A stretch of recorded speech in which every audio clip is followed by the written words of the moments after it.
Alors j'ai une bonne nouvelle, en tout cas moi je pense que c'est une bonne nouvelle, on va pouvoir se réapproprier notre argent. Cette nouvelle c'est que Ledger, le Ledger Wallet, la société Ledger, qui est une société française, a annoncé, là c'est très récent, le lancement d'une carte Visa, donc pour payer partout en fait, dans n'importe quel commerce. Donc je pense que c'est une très bonne nouvelle. Je vais t'expliquer rapidement ce qu'est Ledger et qu'est-ce qui a été annoncé. Et aussi, si toi-même tu veux ta carte, je t'ai mis un lien dans la description, je t'explique tout ça. Regarde la vidéo. J'investis dans les cryptos pour être riche dans le futur, faire de couilles dans le futal, ainsi soit-il. Mon bitcoin est mon couteau. Pour commencer, je vais un petit peu vous présenter ce qu'est Ledger. Du coup, c'est cet appareil-là que vous voyez à l'écran, ou voilà, cet appareil-là. Il y a plusieurs modèles. Il y a le Nano X ou le Nano S. Bon, il y en a un qui a le Bluetooth. Moi j'ai le Nano X, du coup il y a le Bluetooth et je peux le connecter directement à l'application. Et ce petit appareil, c'est une clé qui vous permet de stocker vos crypto-monnaies sur la blockchain. Donc vos crypto-monnaies vous appartiennent, à la différence d'un exchange comme sur Binance, comme KuCoin, FTX, peu importe l'exchange. Et là vous possédez vraiment vos crypto-monnaies et cette clé, c'est une clé qui ouvre la porte pour pouvoir faire des opérations sur vos cryptos, les envoyer, les vendre aussi, en acheter même d'ailleurs, parce qu'on peut en acheter directement depuis cette clé. Je vais vous expliquer tout ça un petit peu après.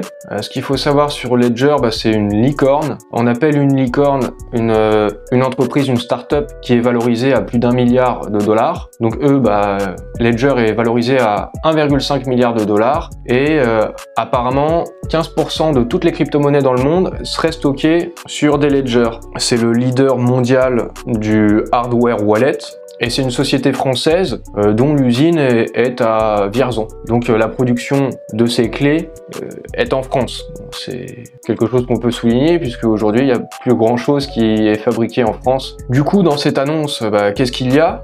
Il y a cette carte qui est appelée CryptoLife. C'est le nom de la carte. Elle sera donc disponible en France, parce que là c'est ce qui nous intéresse, mais aussi ailleurs dans le monde. Elle sera disponible début 2022. Parmi les fonctionnalités, les apports qu'on aura avec cette carte, et avec ces nouveautés sur Ledger, c'est la possibilité d'ouvrir une ligne de crédit en utilisant des crypto-monnaies que l'on a en garantie sur notre Ledger. Ça veut dire qu'en fait, on va pouvoir faire des emprunts comme avec une banque en fait, à condition qu'on ait des garanties, qu'on ait donc des cryptos déjà sur notre banque, sur notre crypto-banque. En plus de ça, il va être possible de recevoir une partie de son salaire pour ensuite le convertir en Bitcoin ou en Ether. Mais en tout cas, a priori, du coup, c'est qu'il sera peut-être possible d'avoir une sorte d'IBAN qu'on pourra fournir à notre employeur. C'est une manière de faire du DCA, le Dollar Cost Averaging. Et par exemple, quand vous recevez votre salaire à la fin ou au début du mois, vous pouvez décider que 5% de votre salaire pourra directement être investi dans du Bitcoin ou dans de l'Ether. Donc c'est une façon de faire des placements financiers de manière simplifiée dans les crypto-monnaies. Avec cette carte Visa, il sera possible de payer dans différentes cryptos, Bitcoin, Ether, mais le plus intéressant, moi j'estime, c'est d'utiliser des stablecoins et il y aura de l'USDT, de l'USDC et l'euro de Tether aussi, l'équivalent de l'USDT mais version euro. Donc avec tout ça, Ledger devient une crypto-banque. Si vous voulez un peu approfondir le sujet pour savoir ce qu'est une crypto-banque, j'ai déjà fait une vidéo dessus sur ma chaîne, donc je vous conseille de la regarder si ça vous intéresse. À partir du moment où vous avez votre argent sur cet appareil, pas stocké, techniquement c'est pas sur cet appareil mais c'est sur la blockchain, ça c'est juste une clé d'accès. Si vous êtes du coup avec une Ledger le propriétaire de vos crypto-monnaies, vous pouvez recevoir de l'argent, vous pouvez en envoyer, vous pouvez faire un prêt si vous avez des garanties avec des cryptos sur votre Ledger. Vous pouvez payer aussi avec votre carte Visa, je crois, dans 50 millions de commerces à travers le monde. Donc c'est-à-dire à peu près partout en fait. C'est-à-dire pour aller faire vos courses, mettre votre essence, et pour tout et n'importe quoi en fait. Et donc à partir de ce moment-là, vous devenez votre propre banque. Il n'y a plus de frais bancaires chaque mois. C'est plus la banque qui contrôle votre argent. parce que dans ces cas-là, bah, c'est centralisé sur une banque. Là, c'est décentralisé et vous êtes le seul décisionnaire, le seul possesseur. Vous contrôlez complètement votre argent. Et c'est pour ça que je pense que bah, c'est plutôt une bonne nouvelle pour les gens, ou en tout cas, bah, c'est pas une obligation, mais ça fait que les gens ont le choix. Et on voit que petit à petit, il n'y a pas que Ledger qui va faire ça, il y en a plein d'autres. Il y a Binance qui propose aussi une carte, et ça devient aussi une forme de banque, mais là, une banque qui est centralisée. Il y a Elrond, le projet Elrond, qui ambitionne à peu près la même chose que ce qu'est en train de faire Ledger. Ils proposeront aussi une carte Visa, ils proposeront d'avoir un IBAN aussi pour recevoir de l'argent. Donc on voit qu'il y a tout plein d'acteurs comme ça qui se mettent à créer des crypto-banques et qui permettent aux gens de se réapproprier leur argent et leur monnaie. Et puis on sait que c'est l'argent qui fait tourner le monde, on dit que l'argent c'est le nerf de la guerre. Donc si on redevient un possesseur de notre argent, vous comprenez un peu ce que ça implique, et je pense que c'est préférable. Après, chacun se fera son avis.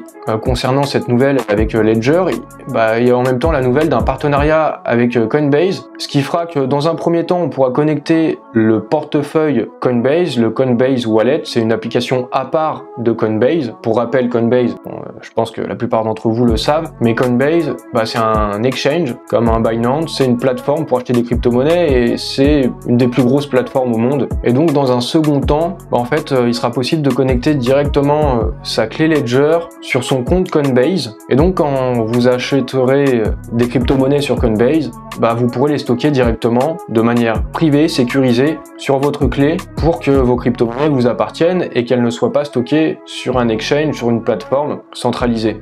Moi je suis plutôt content et j'attendais cette nouvelle là depuis un moment. Moi je vais la commander, ma carte Visa. Si vous souhaitez aussi l'obtenir, vous pouvez vous inscrire sur une waiting list. Je vais vous mettre un lien en description si vous voulez faire votre demande. Il vous suffira seulement de mettre votre mail, de mettre votre pays de résidence, qu'en fonction du pays, les cartes seront pas disponibles au même moment. La France, nous on fait partie des premiers, c'est une société française et tant mieux. Et vous indiquerez si vous possédez déjà un Ledger Wallet ou non.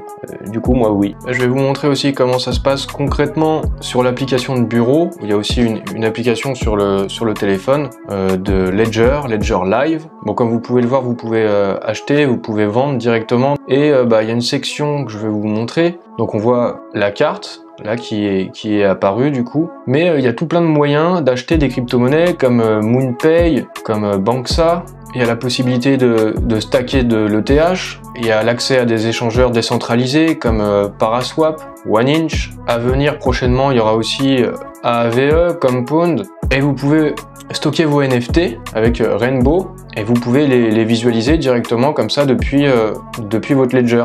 Moi par exemple j'ai un NFT, j'ai le NFT de Booba, j'en ai un. J'en ai pris un comme ça au cas où, on sait jamais. Et puis l'expérience m'a amusé aussi. Enfin voilà, du coup je pense que Ledger c'est quand même quelque chose d'assez complet et maintenant avec cette carte Visa ça l'est encore plus. Alors je sais pas si toi tu as déjà une clé Ledger ou si ça t'intéresse. Je sais pas si tu es intéressé par le fait d'avoir une carte Visa. Qu'est-ce que tu penses de tout ça? Est-ce que tu es au courant de ce qu'est une crypto-banque? Si c'est pas le cas, je te recommande encore de regarder, je vais mettre aussi dans la description, regarder ma vidéo sur les crypto-banques. Je pense que c'est un sujet intéressant pour toute personne qui cherche à avoir un contrôle sur son argent et qui vise la liberté financière.